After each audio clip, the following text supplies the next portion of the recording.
Assalamualaikum warahmatullahi wabarakatuh. Apa kabar anak-anakku sekalian? Pada kesempatan ini kita akan mempelajari materi yang terakhir untuk semester ini, yaitu statistika.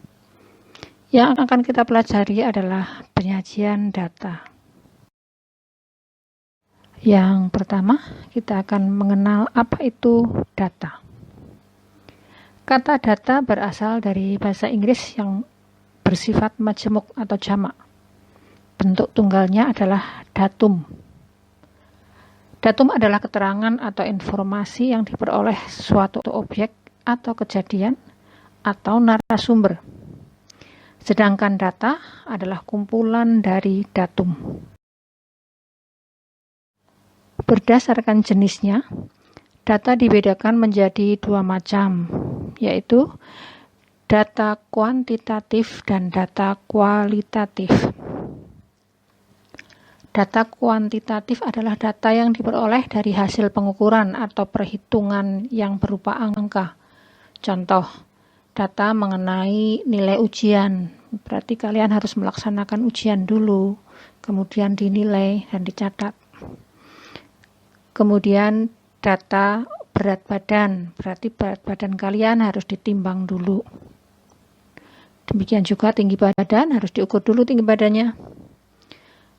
Banyak siswa suatu kelas dan sebagainya.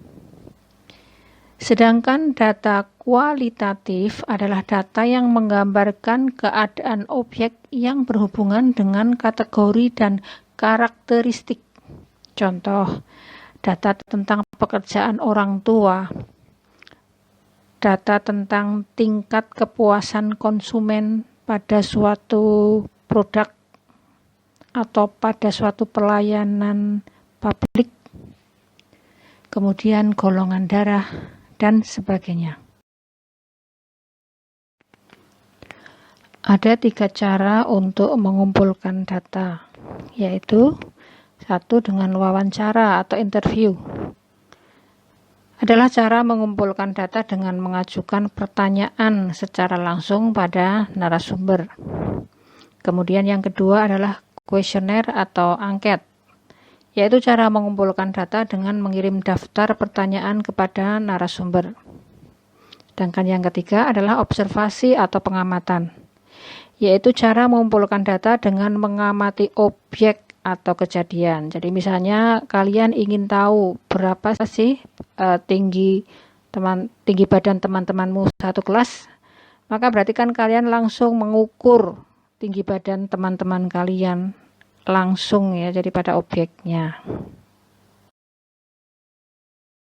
Berdasarkan cara memperoleh data terbagi menjadi 2, yaitu data primer atau data yang diperoleh secara langsung dari sumbernya, dan data sekunder atau data yang diperoleh secara tidak langsung atau diperoleh dari pihak lain. Contohnya demikian. Kalian ingin tahu mata pencaharian penduduk suatu desa. Kalau data primer berarti kalian harus datang ke tiap-tiap rumah untuk bertanya apa pekerjaan mereka, mata pencaharian mereka. Itu kalau data primer. Tetapi kalau data sekunder, kalian tidak perlu datang ke rumah-rumah penduduk, tapi langsung saja datang ke kantor kepala desa. Di sana sudah ada catatan tentang mata pencaharian penduduk dari atau pekerjaan penduduk dari desa tersebut. Kemudian berikutnya akan kita pelajari bagaimana cara menyajikan data. Yang pertama, menyajikan data dalam bentuk tabel. Untuk data dalam bentuk tabel ada 3 macam. Yang pertama, tabel baris kolom. Tabel ini digunakan untuk data yang terdiri dari beberapa baris dan 1 kolom. 1 kolom jadi maksudnya ini ya, frekuensi ini 1 kolom. Kemudian yang kedua adalah tabel kontingensi. Tabel ini digunakan untuk data yang lebih dari 1 kolom. Contohnya di sini adalah tabel untuk peserta didik di kelas 7, di mana kolom pertama adalah untuk laki-laki, kolom kedua untuk perempuan. Kemudian yang ketiga adalah tabel distribusi frekuensi. Tabel ini digunakan untuk data yang cukup besar atau cukup banyak. Sebagai contoh di sini terdapat data tinggi badan dari 32 siswa. Tinggi badan paling rendah adalah 110 cm, yang paling tinggi adalah 167. Kalau kita akan buat menjadi tabel seperti yang tabel baris kolom, maka berarti kamu harus menulis dari 110, 111 terus sampai 167. Nah, itu tidak efektif karena tidak semua angka, misalnya di sini dari 110 kemudian loncat ke 114, tidak ada urutan 111, 112, 113, enggak ada.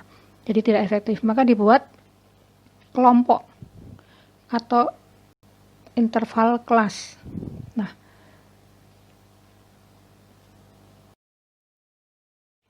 jadi data di atas ya, yang tadi disajikan dalam bentuk tabel dengan lebar kelas atau interval kelas 10 cm.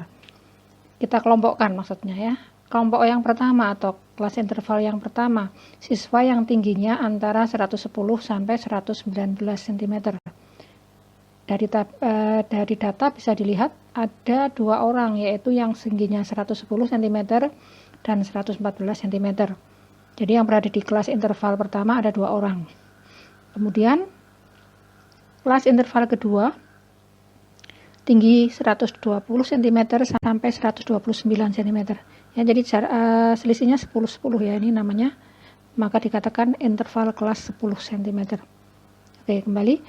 Jadi yang tingginya terletak di antara ini 110 sampai 129, yaitu mulai dari 121 ada 2 orang, 122 ada 1 orang, 123 2 orang, dan seterusnya. Sehingga yang di kelas interval kedua ada, kamu bisa hitung sendiri ya, ada berapa orang. Kemudian itu semua kita masukkan ke dalam tabel. Nah, ini tabelnya ya. Jadi sudah dikelompokkan kelas intervalnya ini. Ada 1, 2, 3, 4, 5, 6, ada 6 kelas. Nah, kemudian ini banyaknya siswa di sini ya. Itu yang dinamakan tabel distribusi frekuensi. Kemudian selanjutnya kita akan mengolah dan menyajikan data dalam bentuk diagram batang. Yang pertama diagram batang tunggal. Nah, dari tabel yang pertama tadi tentang nilai matematika kelas 7E, kita bisa ubah atau kita sajikan dalam bentuk diagram batang tunggal. Kalian bisa melihat di sini ya, untuk nilai itu sebagai terletak di sumbu X. Kemudian untuk sumbu Y-nya adalah frekuensi atau banyaknya siswa. Sehingga misalnya di sini siswa yang nilainya 10 ada 1 orang, siswa yang nilainya 7 ada 9 orang. Nah, itu diagram batang tunggal. Kemudian berikutnya adalah diagram batang majemuk ya.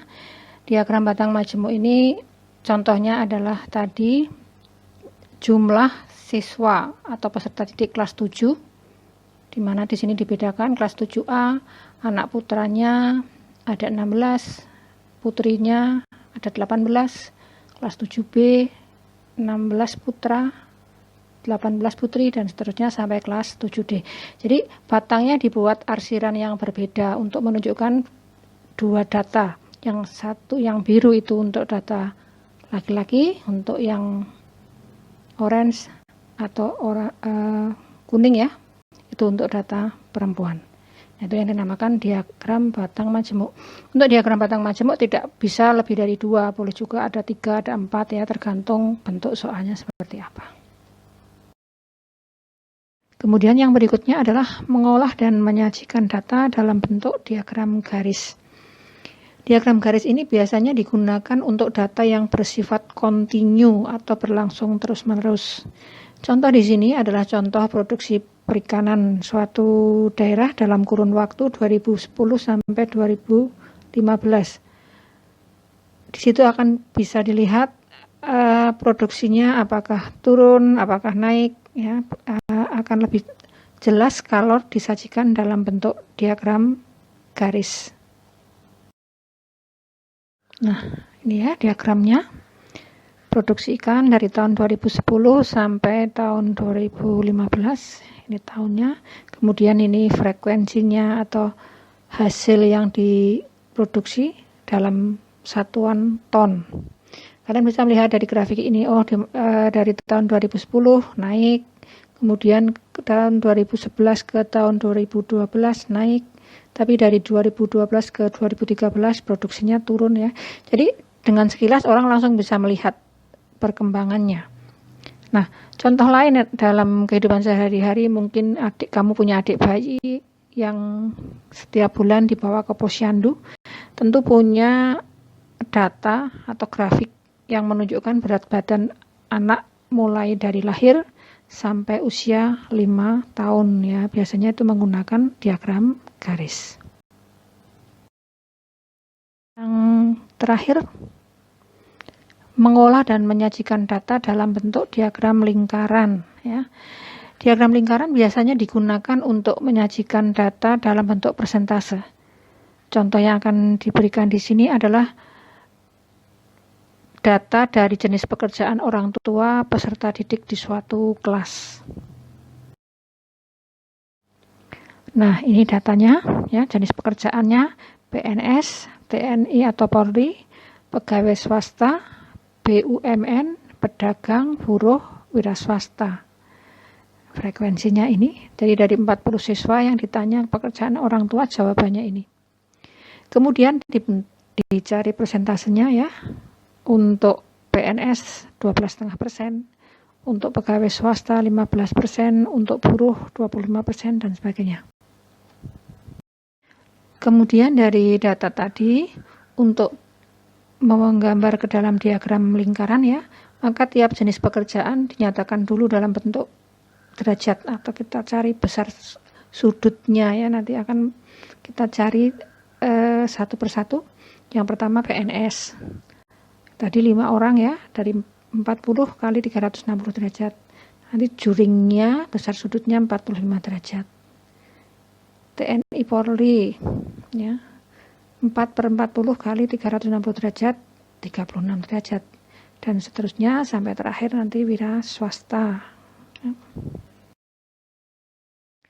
Nah, kemudian setelah selesai, kita buat diagram lingkarannya. Kalau kita mengerjakan secara manual, maka berarti kamu menggambar sebuah lingkaran, kemudian kita buat sudut yang pertama untuk PNS tadi, besar sudutnya 45 derajat di sini ya, ini PNS.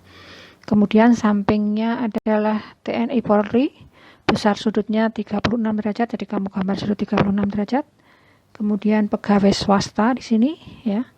Tadi kamu sudah menghitung 54 derajat, nah ini kamu gambar 54 derajat dan seterusnya sampai habis. Itu kalau kamu membuat secara manual. Dan dari sini akan kelihatan juringnya ya. Juringnya akan menjelaskan tadi yang paling sedikit adalah yang menjadi pegawai BUMN ya, yang pegawai BUMN hanya 2 orang, maka juringnya yang paling kecil. Kemudian yang paling banyak adalah yang menjadi buruh.